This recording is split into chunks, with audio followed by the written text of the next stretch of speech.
Recently আমি অনেকগুলো বইয়ের বাজার ভিজিট করেছি এবং আমি কিছু প্রবলেম দেখেছি যেখান থেকে আমি 4টা পরামর্শ তোমাদেরকে দিব, যে পরামর্শগুলো তোমাদের জানতে হবে বই কেনার আগে।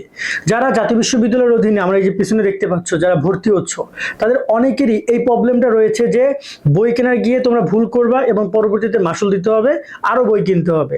বাট ট্রাই করবা প্রথম ধাপে এই 4টা ভুল না করার জন্য এবং সঠিক জায়গা থেকে সঠিক বইগুলো তোমার কেনার জন্য।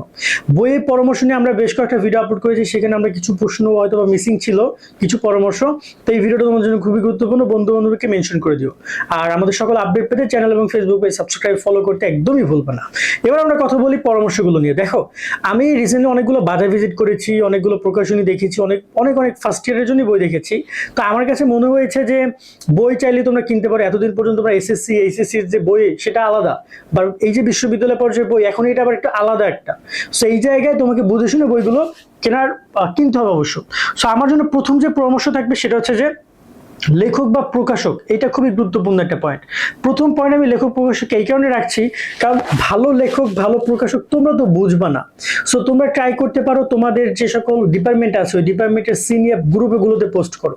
ফেসবুকে হিউজ গ্রুপ আছে, তোমরা গ্রুপগুলোতে পোস্ট করে বলো যে এই ডিপার্টমেন্টের কোন কোন কোন বইগুলো ভালো হবে, কোন প্রকাশনীর বই ভালো হবে, কোন লেখকের বই ভালো হবে। লেখক ওই জায়গায় তোমরা দেখবা যে জায়গাগুলোতে তোমার রয়েছে কি ম্যাথমেটিক্যাল বিষয়গুলো রয়েছে, থিওরিক্যাল বিষয়গুলো রয়েছে, প্র্যাকটিক্যাল বিষয়গুলো রয়েছে, ওইখানে লেখক অনেক ইম্পর্টেন্ট। আর নর্মাল কিছু বিষয় প্রকাশনী অনেক ইম্পর্টেন্ট। প্রকাশনী ভালো ভালো প্রকাশনী ভালো ভালো শিক্ষকের মাধ্যমেই বইগুলো টাইপ করায় বা বইয়ের কাজগুলো করে, তারাই বইগুলো বের করে, লেখক হিসেবে তারা থাকে। বাট আবার অনেকে দেখা যায় যে ডিরেক্ট শুধু বই বের করছে, ওরকম কেউ নাই, স্টুডেন্টদের মাধ্যমে বই বের করছে। সো তোমরা একটু রিভিউ নিয়ে বই কিনবা এবং লেখক প্রকাশক উল্লেখ করে করে। তুমি রাষ্ট্রবিজ্ঞানের স্টুডেন্ট, তুমি রাষ্ট্রবিজ্ঞানের কোন এই বইগুলো কোন প্রকাশনী নিলে ভালো হয়, তোমরা প্রকাশনী দেখো। যারা বিবিএ আছো তোমরা লেখক হিসাব করো যে ম্যাথ আমি অ্যাকাউন্টিং কোনটা নিব, বিজনেস ম্যাথ কোনটা নিব, স্ট্যাটিস্টিক্স কোনটা নিব, মার্কেটিং কোনটা নিব। ঠিক আছে, যেহেতু এখানে লেখকের বিষয় আসবে, সো এই বিষয়টার প্রতি খেয়াল রাখবে তোমরা। 2 নম্বর যে পয়েন্ট নিয়ে আমরা কথা বলবো সেটা হচ্ছে কই থেকে বই কিনবা। অনেক শিক্ষার্থী মনে করো যে নীলক্ষেত আর বাংলা বাজার ছাড়া বই পাওয়া যায় না। হ্যাঁ, অবশ্যই অনার্সের বই সব জায়গায় পাওয়া যায় না। সো তোমরা ট্রাই করবা যেসব জায়গা থেকে তোমাদের এই বইগুলো, এগুলো জেলা পর্যায়ে এবং বিভাগীয় পর্যায়ে বেশি বইগুলো পাওয়া যায়। তবে এখন বর্তমানে অনেক অনেক অনলাইন ওয়েবসাইটে বইগুলো বিক্রি করে, তো তোমরা সেখান থেকেও চাইলে বইগুলো কিনতে পারো। তো রাইট নাও তো আমি কোনো প্রমোশন করছি না, তাই কোনো ওয়েবসাইটের নাম উল্লেখ করছি না, বাট অনেক বইয়ের আছে, সেখান থেকে তোমরা ক্যাশ অন ডেলিভারির মাধ্যমে বইগুলো নিতে পারবা। এতে করে একটা ছোট্ট সুবিধা পাবে, সেটা হচ্ছে বই টেনে আনতে অনেক কষ্ট হয়। অনেস্টলি আমি যখন বইগুলো কিনে আনি আমার খুবই কষ্ট হয়। তো দেখা যায় যে হোম ডেলিভারি বেলা বাসায় এসে তোমাকে দিয়ে যাবে, সো তোমার এত টানতে হবে না। ওকে।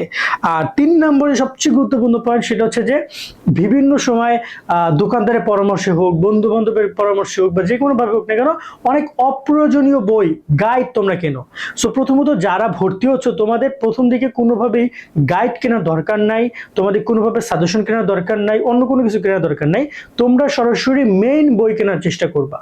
মেইন বই না পারে তখন তুমি গাইড কেনো, কারণ তুমি যদি ক্লাস করতে চাও তাহলে তোমার মেইন বই দরকার হবে। ক্লাস করতে চাইলে তোমার মেইন বই দরকার। শিক্ষক তো গাইড থেকে পড়াবেন না, তিনি মেইন বই থেকে পড়াবেন। আবার যদি তুমি নিয়মিত শিক্ষকের ক্লাস করতে চাও তাহলে ওই শিক্ষক যে বইটা পড়ায় তুমি সেই বইটাও কিনতে পারো। অনেক সময় দেখা যায় প্রকাশক থেকে শিক্ষককে টাকা দেয় বা বই পাঠিয়ে দেয়, শিক্ষক সেই বইটা পড়ে এবং স্টুডেন্টের বইটা কিনতে বলে, সেক্ষেত্রে ঝামেলা আছে। বা যদি শিক্ষক অনেস্টলি বলে যে এই বইটা ভালো, এটা পড়ো, এটার মধ্যে অনেক ভালো ইনফরমেশন আছে, আমরা এটাতে ক্লাস ইউজ করব, তাহলে আবার বিষয়টা আলাদা, সেক্ষেত্রে ওই পরামর্শ তুমি গ্রহণ করতে পারো। সো আমার কথা হচ্ছে যে তোমরা এভাবে বইগুলো কিনবা এবং অপ্রয়োজনীয় বই কেনা থেকে বিরত থাকো। বই লাগলে তুমি পরেও কিনতে পারবে, বাট বই একবার কিনে ফেলাইলে সেটা রিটার্ন দেওয়া তো খুব ইজি না। সো ট্রাই করো অপ্রয়োজনীয় বই কেনা, বিশেষ করে গাইড সাজেশনের দরকারই নাই। যারা ম্যাথমেটিক্যাল যে পার্টগুলো রয়েছে তারা গাইডে যাইতে পারো, যেহেতু তোমাকে প্রাইভেট পড়তে হবে, অনেক কিছু করতে হবে, তুমি তখন গাইডে যাও।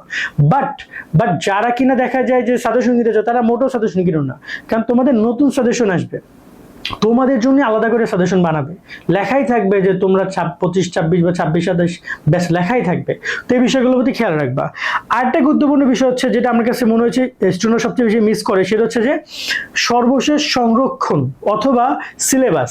দেখো তোমাদের, আমি যদি বলি রাইট নাও 25, 26 ব্যাচের কথা থেকে শুরু করি, তোমাদের কি রয়েছে, তোমাদের হচ্ছে যে ইতিহাস, তারপর হচ্ছে তোমাদের মানে বাংলাদেশের ইতিহাস এবং হচ্ছে আইসিটি নামে দুইটা নতুন বই এসেছে। সো তোমরা অবশ্যই এই দুইটা নতুন বই কেনা লাগবে তোমাদের সবার। তার সাথে তোমার গ্রুপ সাবজেক্টগুলো রয়েছে, গ্রুপ সাবজেক্টে আবার সিলেবাস চেঞ্জ আসছে, নতুন সিলেবাস আসছে, তাই কোনোভাবে পুরাতন বই কেনা যাবে না। এবং যে বইগুলো এই বছরে সংস্কার করা হয়েছে সিলেবাস পরিবর্তনের পরে, এবং উপরে লেখা থাকবে প্রত্যেকটা বইয়ের শুরুতে যে নতুন সিলেবাস অনুযায়ী অথবা নতুন সিলেবাসের মানে নতুন সিলেবাস অনুসরণ করে বা যেটাই হোক না কেন, নতুন সিলেবাসের আঙ্গিকে যে সকল বই থাকবে সেগুলো তোমরা কিনবা। তাই সংস্কার, সিলেবাস এই জিনিসগুলো ভালোভাবে মিলিয়ে নিবা। পুরাতন বই তো কেনাও যাবে না, এবং তার সাথে সাথে তোমরা কোনোভাবেই এই পুরাতন সিলেবাসের বইও কিনবা না। ঠিক আছে, অনেকে দেখা যায় নতুন কিনো কিন্তু পুরাতন সিলেবাসের বই, সেটাও করা যাবে না। আশা করি 4টা পয়েন্ট তোমরা মাথায় রাখবে বই কেনার সময়। আর বাকি এর আগে একটা ভিডিওতে আমরা প্রায় 7-8টা পয়েন্ট নিয়ে কথা বলেছিলাম, সেই ভিডিওটা দেখে নিও, তাহলে তোমাদের জন্য ভালো হবে। আজকের মতো ভিডিও আমরা এখানে শেষ করছি। সকল অনেক ভালো থাকবা। আল্লাহ হাফেজ।